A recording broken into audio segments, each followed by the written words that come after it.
దగ్గర నుండి ఈరోజు అంతర్జాతీయ మహిళా దినోత్సవం పురస్కరించుకొని బోధన్ ప్రాజెక్టులో ఉన్నటువంటి అంగన్వాడీ కార్యకర్తల యొక్క విస్తృత సమావేశం నిర్వహించడం జరిగింది. ప్రధానంగా ఈరోజు కేంద్ర ప్రభుత్వం పిఎంశ్రీ పథకం ప్రవేశపెట్టి అంగన్వాడీ వ్యవస్థకు నష్టం చేసే పద్ధతుల్లో నూతన జాతీయ విద్యా విధానాన్ని ఈ దేశంలో అమలు జరపాలని చూస్తూ ఉన్నది. రెండో వైపున ఈరోజు అంగన్వాడీ వ్యవస్థకి రోజు రోజుకి నిధులు తగ్గిస్తూ ఉన్నది. 13 సంవత్సరాల క్రితం కేంద్ర ప్రభుత్వం వేతనాలు పెంచింది తప్ప అప్పటి నుంచి ఐసిడిఎస్ అంగన్వాడీ కార్యకర్తలకు వేతనాలు పెంచినటువంటి పరిస్థితి లేదు.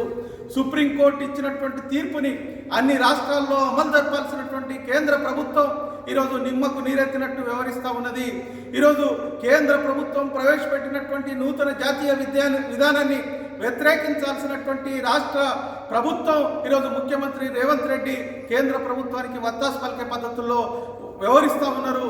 అదేవిధంగా ఈరోజు ఎన్నికల కన్నా ముందు ఐసిడిఎస్లో పనిచేసే అంగన్వాడీ టీచర్లకి 18,000 రూపాయలు వేతనం ఇస్తాం, కనీస వేతనాలు అమలు జరుపుతాం, ఉద్యోగ భద్రత కల్పిస్తాం, రిటైర్మెంట్ బెనిఫిట్స్ పెంచుతామని హామీ ఇచ్చి ఇంతవరకు వాటి అమలుకు పూనుకున్నటువంటి పరిస్థితి లేదు.